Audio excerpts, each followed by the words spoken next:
स्वागत है दोस्तों आज की इस नई वीडियो में। दोस्तों आज की वीडियो में हम पढ़ेंगे कक्षा 10वीं का ये चौथा चैप्टर है भक्ति नीति, जो कि हमारे बिहारी लाल जी इस चैप्टर को लिखे हैं।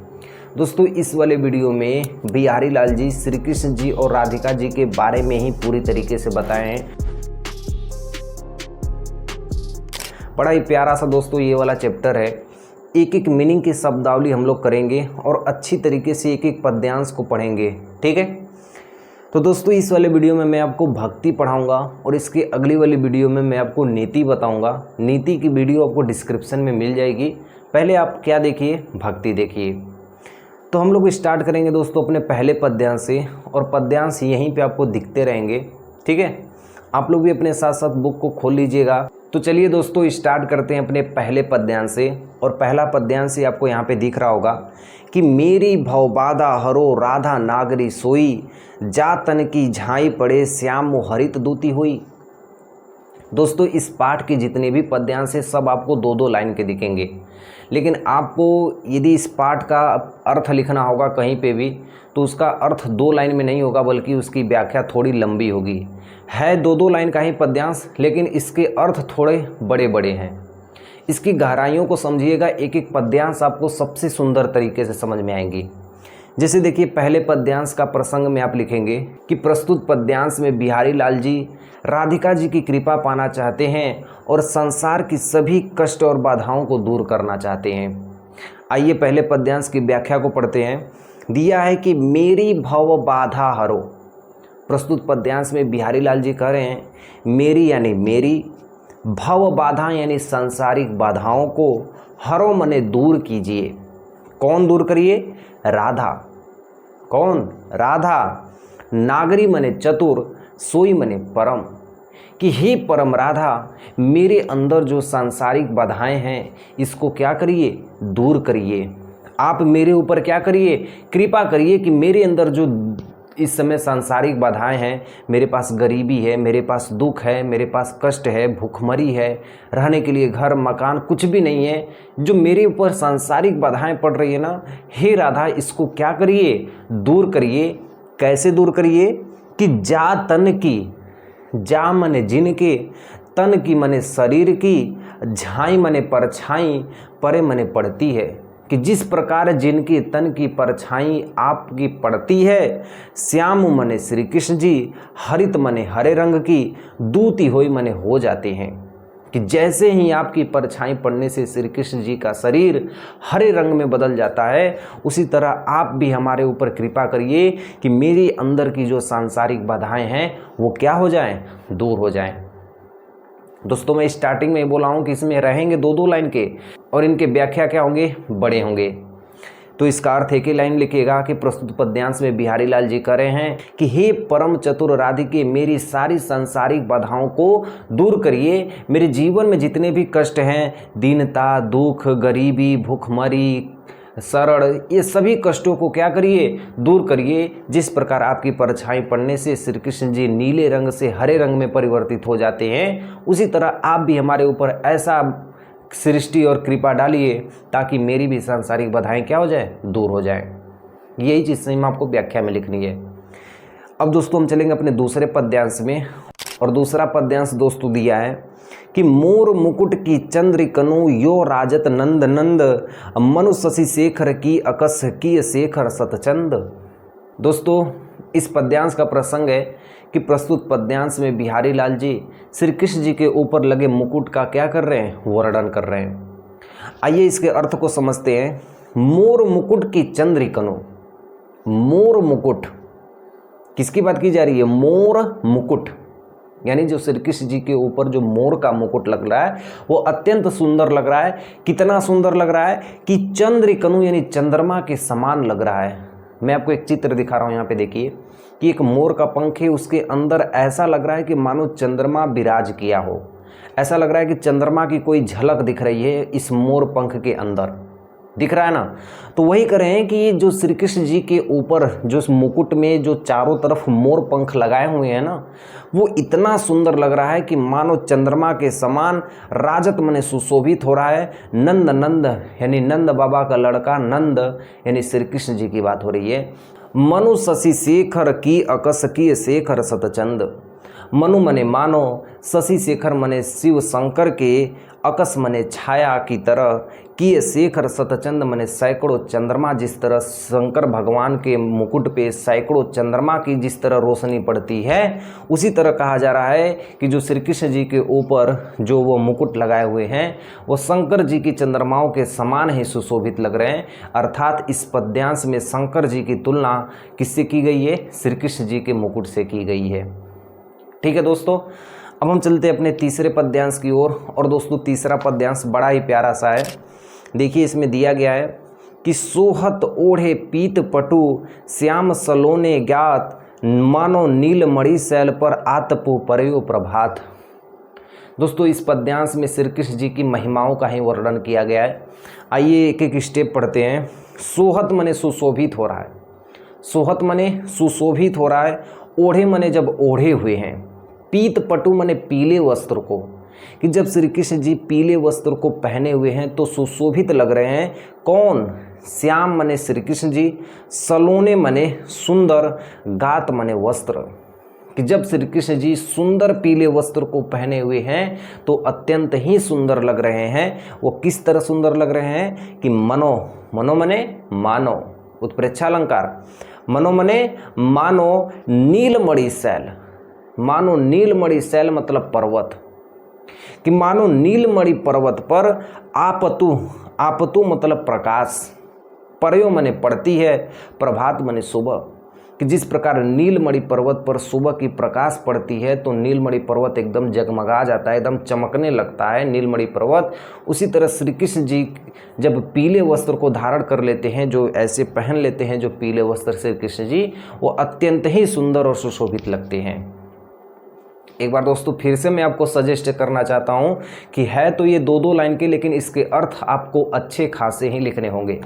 जैसे इस पद्यांश में बिहारी लाल जी श्री कृष्ण जी की महिमाओं का वर्णन करते हुए कहते हैं कि जिस तरह श्री कृष्ण जी पीले वस्त्र को धारण कर लेते हैं तो वह अत्यंत ही सुंदर और सुशोभित लगते हैं, मानो जिस तरह सूर्य की किरण नीलमणि पर्वत पर पड़ती है तो अत्यंत चमकने लगती है, उसी तरह श्री कृष्ण जी भी पीले वस्त्र को धारण कर लेते हैं तो अत्यंत सुंदर लगते हैं। आइए दोस्तों पद्यांश नंबर 4 की ओर चलते हैं। और इसमें दिया है दोस्तों कि अधर, अधर यानी ये नीचे का ओठ को कहते हैं अधर, नीचे के ओठ को क्या कहते हैं? अधर। धरत माने जब धरते हैं, हरि के परत, पहले पूरा पढ़ लूँ एक बार, कि अधर धरत हरित के परत, ओठ डीठी पर ज्योति, हरित बांस की बांसुरी इंद्रधनुष रंग होती। अधर मने नीचे के होंठ पर, धरत मने जब धरते हैं, हरि मने श्री कृष्ण जी, के परत मने जब बांसुरी को, कि बांसुरी के परत को जब नीचे के ओठ पे जब श्री कृष्ण जी रखते हैं। एग्जाम्पल पे मान लीजिए ये पेन है और इस पेन को कल्पना करिए कि एक बांसुरी है, ठीक है, ऐसे, और इसको जब श्री कृष्ण जी अपने नीचे वाले ओठ पे रखते हैं ना तो ओठ मने ओठ, डीठी मने दृष्टि, ओठ मने ओठ, डीठी मने दृष्टि, पट, दृष्टिपट मने आँख की दृष्टि, पट मने होता है पीतांबर यानी जो पीला वस्त्र, ज्योति मने ज्योति।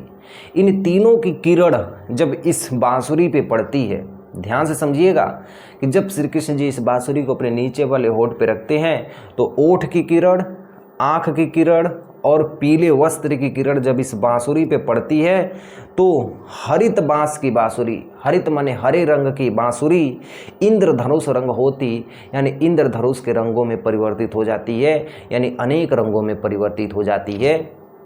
ठीक है, इसका एक लाइन में अर्थ समझिएगा कि प्रस्तुत पद्यांश में बिहारी लाल जी कह रहे हैं कि जब श्री कृष्ण जी अपने बांसुरी को लेकर नीचे वाले ओठ पे रखते हैं तो उनके ओठ की किरण, आँख की किरण और पीले वस्त्र की किरण जब बांसुरी पे पड़ती है तो वह बांसुरी कौन से कलर में बदल जाती है? हरे रंग में बदल जाती है, इंद्रधनुष के रंग में बदल जाती है, यानी अनेक रंगों में बदल जाती है। ठीक है, यहाँ तक हो गया हमारा चौथा पद्यांश। अब नेक्स्ट चलते हैं अपने 5वें पद्यांश पे। और दोस्तों इसमें दिया है कि या अनुरागी चित्त की गति समझे नहीं कोई, ज्यो ज्यो बूढ़े श्याम रंग त्यों त्यों उज्ज्वली होई। दोस्तों इस पद्यांश का प्रसंग है कि प्रस्तुत पद्यांश में बिहारी लाल जी श्री कृष्ण जी के भक्ति का वर्णन किए हैं। सिंपल सा ये लिखिएगा, श्री कृष्ण जी की भक्ति का वर्णन किए हैं। और दोस्तों चाहे मैं हूँ चाहे आप हो, यदि श्री कृष्ण जी की भक्ति यदि कर रहे हैं तो श्री कृष्ण जी की भक्ति को धीरे धीरे हम पा सकते हैं। ठीक है, जितना अंदर तक हम जाएंगे इनके भक्ति में उतना ही ज़्यादा हमें ज्ञान अर्जित हो। आइए देखिए, या अनुरागी चित्त की, या अनुरागी चित्त की, या मने यदि, अनुरागी मने प्रेम से, चित्त की मने मन से, कि यदि आपको श्री कृष्ण जी को मन से प्रेम हो जाए तो गति समझे नहीं कोई, उसकी कोई गति नहीं होती है। गति समझे मने समझना, नहीं कोई मने कोई भी समझ नहीं पाया है। कि श्री कृष्ण जी की जो भक्ति होती है ना, आज तक कोई समझ नहीं पाया है। अब कैसे दोस्तों नहीं समझ में पाया है? ज्यो ज्यो बूढ़े श्याम संग, बूढ़े का मतलब बूढ़ आदमी नहीं है, बूढ़े का मतलब बढ़ता है, कि जिस जिस तरह बढ़ता है, श्याम रंग मतलब श्री कृष्ण जी के प्रेम का रंग। दोस्तों इस बात को बड़ा ध्यान से समझिएगा कि जिस तरह श्री कृष्ण जी के अंदर हम उनकी भक्ति के प्रेम के रस के अंदर डूबते रहते हैं, त्यों त्यों उज्ज्वल होई, वैसे वैसे हम उनके प्रेम में मग्न होकर प्रकाशित होते हैं। अब हम चलते हैं पद्यांश नंबर 6 में। इसको बड़ा स्टेप से देखिएगा दोस्तों। इसमें दिया है कि तो लघु या मन सदन में हरि आवे की ही बाट, विकट जटे तो लघु निपट खुटे न कपट कपाट। इसमें पद्यांश में दोस्तों प्रसंग में लिखेंगे कि प्रस्तुत पद्यांश में बिहारी लाल जी अपने मन में कपट न डालने के लिए प्रेरणा दे रहे हैं कि यदि जिस व्यक्ति के पास कपट है उसके पास भगवान नहीं है, और जिसके पास कपट नहीं है उसके पास भगवान है। आइए दोस्तों पढ़ते हैं कि दिया है, तो लघु यानी जब तक, तो लघु यानी जब तक, मन सदन में यानी मन रूपी भवन में, सदन का मतलब भवन या घर होता है, कि जब तक आपके मन रूपी भवन में, जब तक आपके मन रूपी भवन में मैं यानी घमंड, मैं यानी क्या होता है? घमंड, हरि आवे की ही बाट, यदि जब तक आपके मन में घमंड और कपट है ना, हरि मने श्री कृष्ण जी, आवे मने आएंगे, की ही बाट मने किस रास्ते से आपके पास आएंगे, की ही मने कौन से, बाट मने रास्ता। दोस्तों इसमें लिखा गया है कि यदि दोस्तों, यदि आप बिहारी लाल जी इसमें करें हैं कि यदि दोस्तों आपके मन में यदि छल कपट है, यदि आपके क्या मन में है? छल कपट और घमंड है, तो भगवान आपके घर में किस रास्ते से आएंगे जब आपके मन में पहले से ही छल कपट है।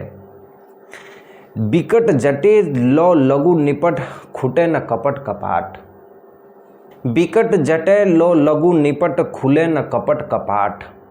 बिकट जटे यानी दृढ़ता से बंद हो जाते हैं, बिकट जटे मने दृढ़ता से बंद हो जाते हैं, लघु मने जब तक, निपट मने अत्यंत रूप से, कि अत्यंत रूप से दृढ़ता से बंद हो जाते हैं भगवान के रास्ते।